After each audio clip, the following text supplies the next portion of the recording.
Recording in Ya, assalamualaikum warahmatullahi wabarakatuh. Selamat siang semuanya.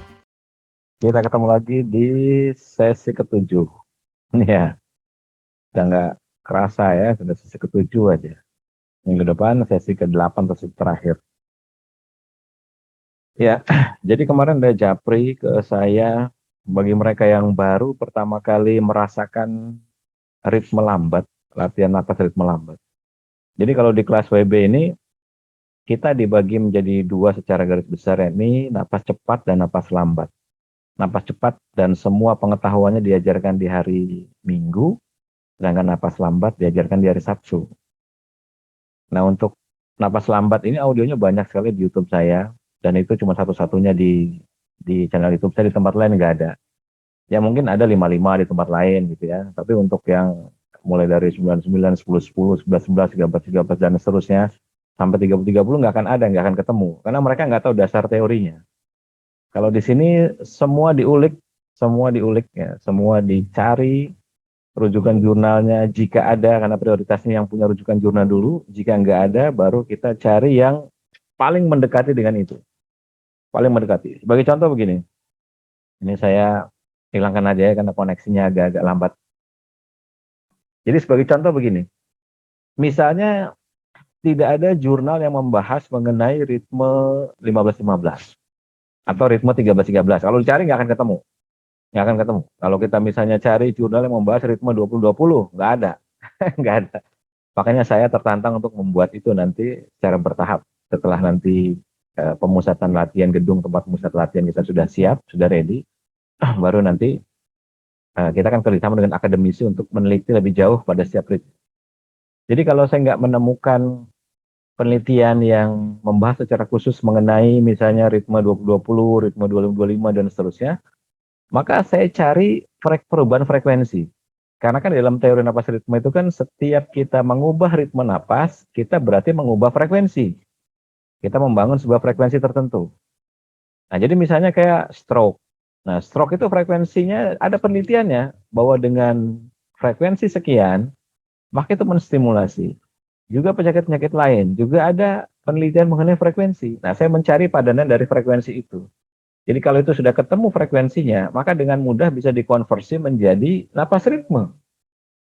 Jadi konsep dasarnya begitu tuh. Makanya ini di beberapa teman dokter saya menganggap ini unik gitu. Ini unik. Ya, ini unik kenapa? Karena yang saya lakukan ini kreatif. Menurutnya begitu, kreatif. Karena saya kalau nyari jurnalnya yang berhubungan sama ritme 20-20, 25-25, 26-26, 27 dan seterusnya, pasti nggak akan ketemu. Yakin saya. Nggak akan ketemu. Tapi kalau kita mencari besaran frekuensinya, mesti ketemu. Mesti ada orang yang akan meneliti misalnya 0,05 Hz, misalnya begitu.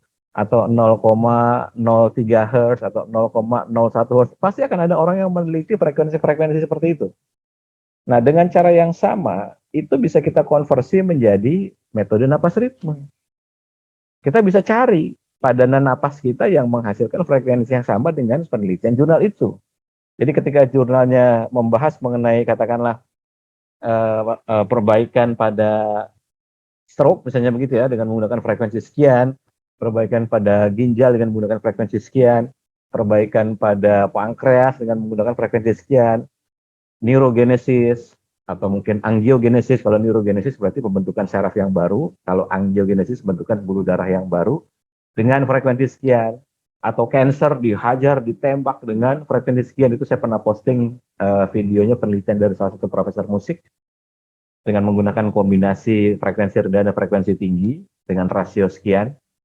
Itu pakai angka frekuensi, maka napas ritme itu bisa masuk ke situ dengan relatif mudah tuh.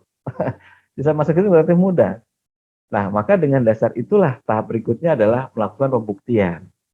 Pembuktian pertama adalah kita benar dulu frekuensinya. Nah, bagaimana cara kita benar frekuensinya? Yakni ritme napasnya benar, detiknya benar.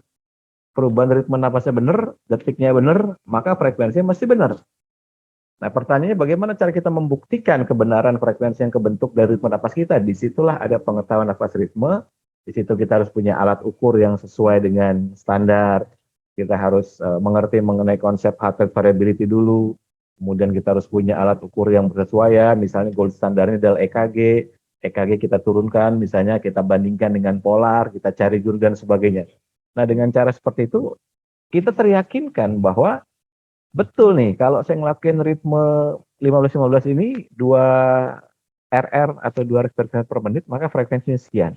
Kalau saya melakukan ritme 55, berarti frekuensinya 0,1 Hz. Bener nggak 0,1 Hz itu terbentuk di badan saya? Kan gitu pertanyaannya kan.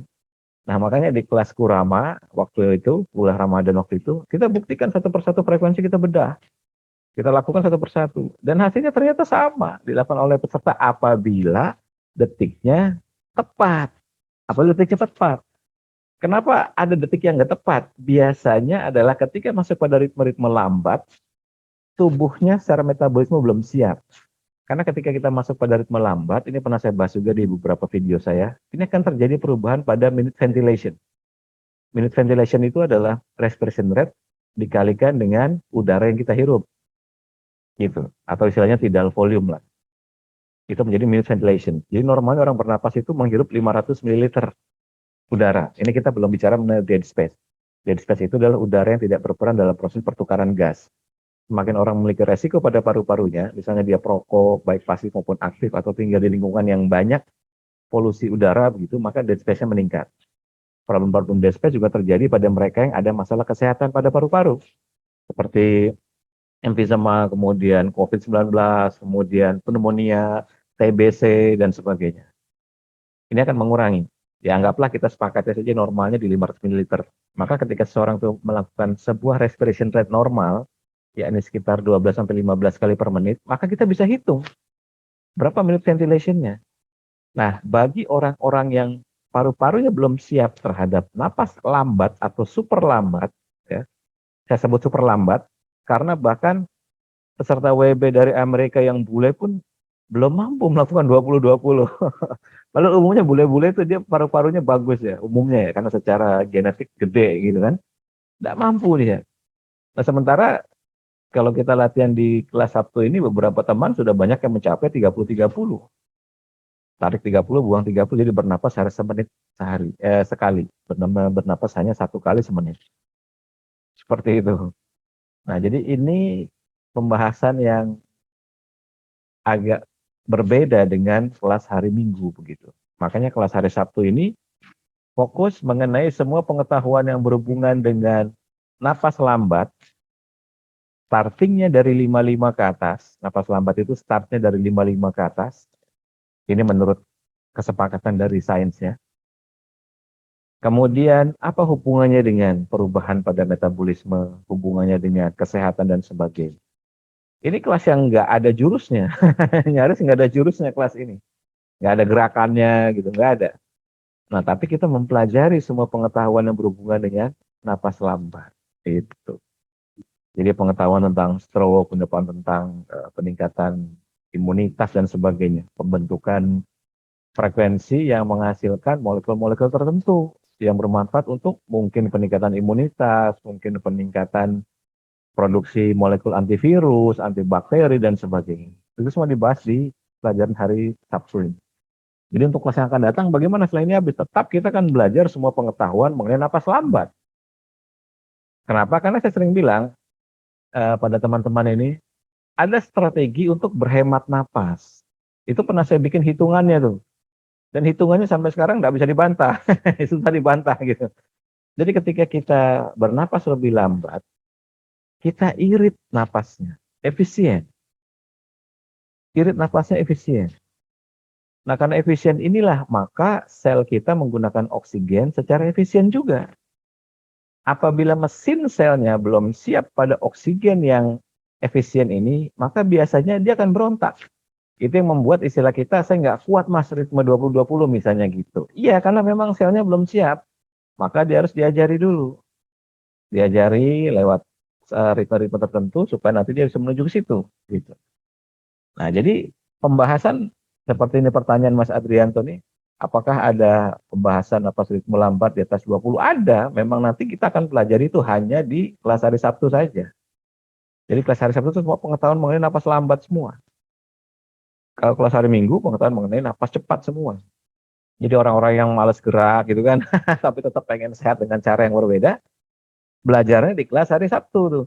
Iya, karena ini kan semua napasnya slow-slow semua kan. Iya, slow yang memang orang-orang punya karakter tidak begitu senang dengan hal-hal yang terlalu aktif misalnya begitu. Maka kelas hari Sabtu paling cocok. Nah, begitu.